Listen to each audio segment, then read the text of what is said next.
Hi guys, welcome back to the Sicilian Revival. My name is Chris, aka Big Will, and today we have a home game against Vicenza, and we have our transfer special roundup today as well. We're currently on deadline day, so we're going to get the match out of the way first against Vicenza, and then for the second half of the episode, we'll come back and we'll have a look at all of the transfers we have done so far. In relation to the start of the campaign, we had a 1-0 win against Serie A side Salento in the Italian Cup first round. Managed a 2-0 draw away against Gubbio, a 2-0 win at home against Hellas Verona, and a 1-0 draw away against Parma. So going into this game against Vicenza, it could be a tough game, really. In terms of the Italian Cup, there's been no set position for the fixture at the moment, and hopefully we can go out there and get a win. Home form is going to be key for us this season, and hopefully we can go and get the job done. And if so, fantastic. So we have obviously there's one or two names that you won't recognise in the squad already. Um, Omane is a new signing up front, and Nicoli is a new signing in at left back. But otherwise, the starting lineup is pretty much the same. So again, we'll go into all of the new signings when it comes down to it, and we can go from there. So going into this game against Vicenza, I'm hoping we can get another good result, to be honest. We've had a solid start with a win and two draws in our opening three games, and we need to make sure that our home form does continue. We did really well at home last season. Well, to be fair, we did well away as well, didn't we? Toward the end of the campaign, managing to get into those playoffs. And it was an unsuspected um, finish in the playoff places. But it certainly gives us a lot to build on, and we're taking a lot of positives from last season, and hopefully we can do something similar this time round. As Vicenza just about keeping all the possession there, Prasilic just losing out though, and Tavares now into Banzuzi, and Omani didn't read the pass there, and Greco now into Rossi. Out wide to Camblin. Very similar in the way of kits today, I've noticed for the two teams. Sorry. Obviously, the red stripes on Vicenza do single them out a little bit, but hopefully there won't be too much confusion amongst our lads either. Camden into Omani. Chance to get the strike away, and it's off the crossbar. Pavli was flapping for it, didn't get a touch on it, and it just goes straight over from the crossbar. In relation to performances, we were very lucky to get the draw against Parma in the league game, if truth be told. We really did struggle against them, but we did manage to find the result in the end. And it was a really good point away from home, that one, if truth be told. Carsten's here into Camden. Good turn. And he managed to knock it out of his feet really well. Swings it in, and Omani's there at the far post. And again, he's hit the crossbar. So again, so far, we're looking pretty dangerous, but just not quite getting that look. Omani scored his first goal of the season in that 1-0 draw with Parma from the penalty spot. So he's got his first goal. It's just a case of getting him used to the way that we play and scoring goals from open play, of course, as well. Here is Carstens into Chato, inside to Tavares. Now Carstens again into Sacco. Looks to play it over the top, and Thomas Burdick is in behind. Plays it across, and there is Pascali Camden, who was left completely unmarked in the end. And we take the lead. Deservedly so, I might add. We've done very, very well in this opening half an hour. And we've looked pretty dangerous going forward. Omani, of course, a little bit unlucky not to have scored earlier. But Sacco with a lovely little ball through there for Burdick. Sacco, incidentally, has had a very good start to the campaign. And we take the lead here, and that really does. I mean, it's early stages yet anyway, but that really does pushes us up the table, and hopefully that kind of form will continue throughout the course of the campaign. Bamba here with a delivery. Tepsic heads clear. Camlin picks it up, and now Bamba completely free here. Squirrels himself into the penalty area, and it ends up going out.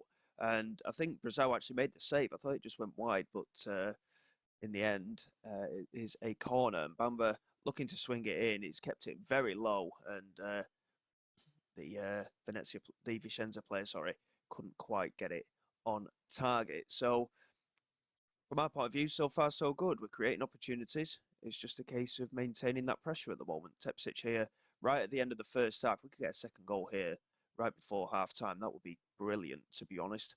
Sacco trying to get past Fernando, does really well, works his way in the penalty area, and there is Camden again. A very similar goal to the initial one from Camden. He just peeled off and found that little bit of space in the 6-yard box. It's 2-0. It's a assist for Sacco. And we're looking very good here. But saying that, we were 2-0 up against Gubbio in the opening game of the season that we drew 2-all. And they got a goal very quickly at the start of the second half, and we almost lost that game, if truth be told. But we're showing resilience, that is for sure. And we have a 2-goal advantage, and hopefully that will continue in this second half. A very good first half. We're going to tell the players not to let the performance drop. We did the same against Gubbio, funnily enough, and we let the performance drop anyway. But we've looked pretty creative so far. Vicenza have also created a few good chances, but nothing concrete. Which is, as we've seen from the highlights, of course, Bamba had that very good opportunity. But other than that, nothing going their way. Nicola here with the throw into Burdick. Plays it back to Nicola again. And now Sacco. Over the top, and Camden is there. And he just couldn't control the strike. Big opportunity for his hat-trick there, though. And it remains 2-0. But again, very good opportunity. And again, we're proving just how creative a side we are at the moment, and we're playing some very good football. I think, to be honest, with the way that we've started the season, we've had a couple of tough games. I honestly think that playoffs are very achievable again this season. It's just a case of maintaining that pressure. Automatic promotion, obviously, you got to finish first and second, so that'll be extremely tough either way anyway, especially with the teams that have come down, the likes of Sampdoria. Are one of the teams that has come down. So they are certainly going to be a target to try and get to, as Smith scores a very, very good goal there for Vicenza. I mean, VAR's having a look at it. I'm pretty sure it was onside, in all honesty. Oh, it's been disallowed. Well, that does surprise me. I thought it was a perfectly legitimate goal, that one. And it remains 2-0. So we've gotten away with one a little bit there because it was a very good finish. Chateau into Camden. Back to Chateau again. Tavares into Camden. Chance for the hat-trick. And to be honest, today he has deserved that. He's had a fantastic game. He scores a hat-trick for us there, Pascali Camden. And it's another very good goal. The space was all over this left-hand side of the penalty area, and the defence didn't shift over quickly enough, and Camden got the strike away. Actually did clip the defender as well as the goalkeeper there, but he's got his hat-trick. Job done. Players are shattered now, but it is what it is, and there's no point making subs now. We're right at the end of the game.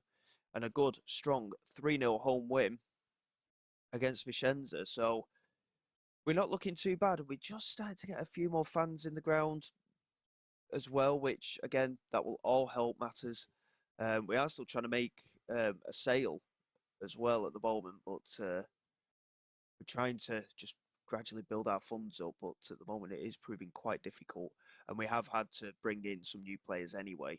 So, but overall, very happy with the start. Crotone were another side that got relegated as well as Palermo, so we've got some very stiff competition this season. And from the start that we've made in our opening 4 games, reasonably solid 8 points. I think we can be quite pleased, and hopefully that will continue. So bear with me. We've got 30 minutes left in the transfer window, so we'll just get through the end of it. We'll process everything that needs to be processed, and then we'll come back for the transfer special part of the episode.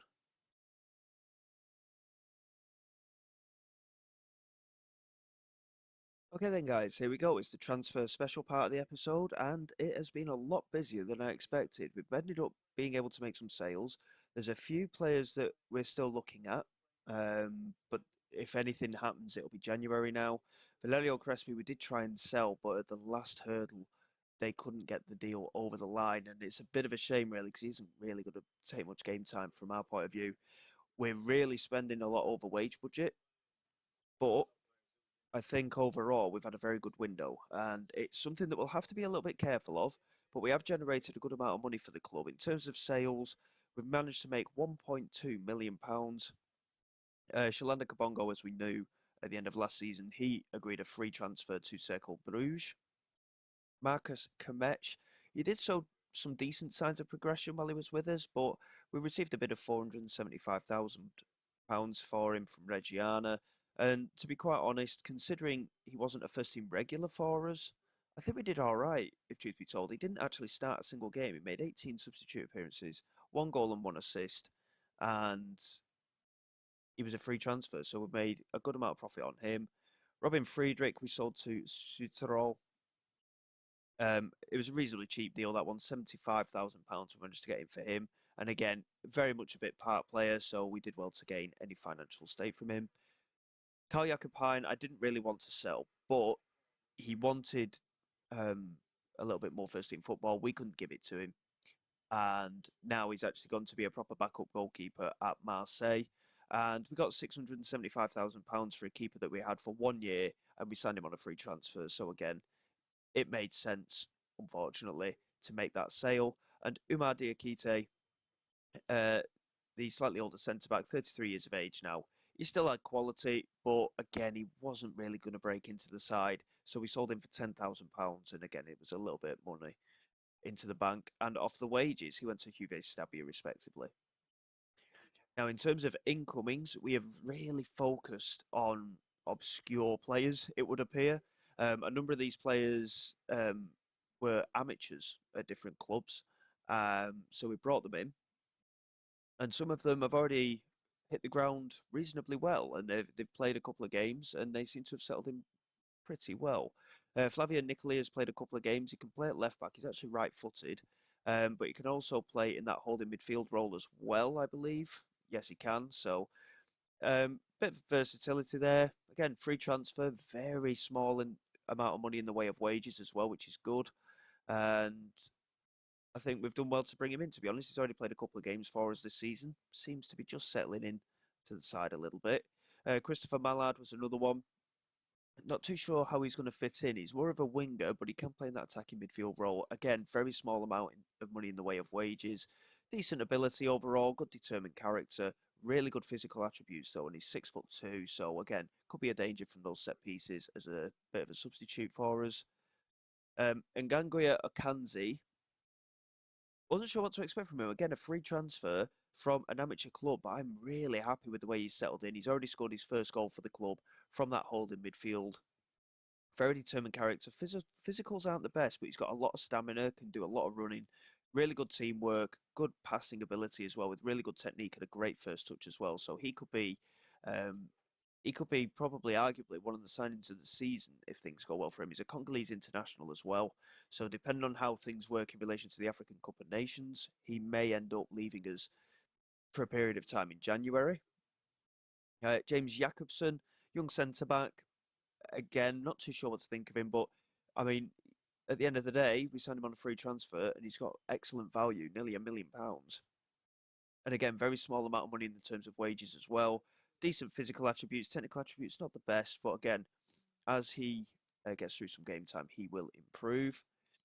Ismail Diore, really good fullback, can play right back and left back. Good crossing ability, good amount of pace as well. Very determined character, and again, I think he could be a cheeky signing of the season for us as well, potentially. He's not quite got the valuation. In relation to wages, he is on a lot more money, but I think, again, it's a solid statement signing from our point of view, and all these young players that are coming in, if it doesn't work out, we can sell them for a profit, potentially. They've all signed 2 or 3 year contracts, so again, looking good there. Franco Catarozzi, one of the few experienced players we managed to bring in, a Uruguayan. Again, free transfer, decent valuation. He's on £5 a week. But again, very solid player, good tackling ability as well. Really good, strong option for us in that holding midfield. He can partner Seiko. He's left-footed as well. So again, we've got that little bit of manoeuvrability by switching the play to the left and the right of the pitch now, which again, I think is a statement signing from our point of view. Petar Capecci, again, is the one player we actually spent a bit of money on. It was a compensation fee, £52,000. We're training him at the moment to become an attacking midfield central. He's more of a right midfielder, if truth be told. But again, he's got decent mental attributes. He's an okay finisher as well, and his passing ability is very good. And I think he could be very, very useful in that attacking midfield role. Physicals are pretty strong for the most part. He's not the quickest, but again, another really good young signing who, if he does reach a little bit more potential, we could sell for a profit if nothing else. Marco Mane, of course, you met him in the match against Vicenza. We brought him on a season-long loan from Everton. The Irishman, international, 6 caps with the 1 goal. Really good attributes all round, if truth be told. Hopefully he can settle into the side and get us a good amount of goals this season.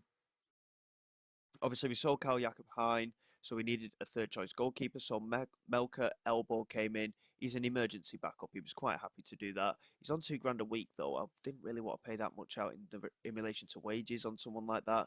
But I think he's an okay signing. He'll do a job if he's required to do so, I think. And that is our third choice goalkeeper. Another former amateur, Sekou Kamara, 18 years of age, under 20 Guinean international. And again, small amount of wages. Valuation is a little low, if truth be told, but decent physicals, really good mental attributes. Again, determination, exciting type player with plenty of flair, good vision, really good technique, decent passing ability as well. And again, another signing for the future potentially. We'll see how things go. Um, and then on deadline day, we managed three signings. Xavier de Klerk, a young 18-year-old centre-back again, very small amount of money in the terms of wages. Valuation not the best, but decent all round really. Heading ability not the best. He's 6 foot tall, so for a centre back might not be the most ideal. He can also play at left back, but he's not a good crosser of the ball. And in terms of pace, he's not the quickest either. So he might be a bit of a in between type player. But again, if push really comes to shove, we can sell him for a profit. He signed on a 3-year deal, so if it comes to it, we can just make a good sale. But he's got a good work rate, decent determination, plenty of time to improve. A Polish under 19 international, Radoslaw Fastin, very good valuation between 1.4 and 2.4 million pounds. Physicals again, not necessarily the best. He's 6'4" though, so he's got really good options potentially to get into the side, especially from those set pieces. Really determined character, really puts himself about with his bravery, good positioning, good marking and tackling as well. Heading not the best, like I say, but again, he's only 18. He will improve. And I think, again, we've done a really good amateur signing there. And lastly, Higo from Nacional, central midfield player, can play in that attacking midfield as well. Can also play out wide.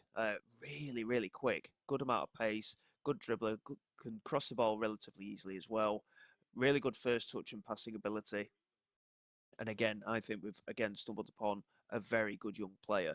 And again, as I mentioned before, if things don't work out, he may get sold for a profit. His valuation is currently still at 0, but he's not actually made it into the side as of yet. So again, very versatile, and we'll see how things go from there. We are largely looking into the amateur transfer market. If truth be told, we have found some absolute gems this season, and there's still a few that we are going to look at trying to bring in. Obviously, wage budget is very tight from our point of view. We are overspending anyway.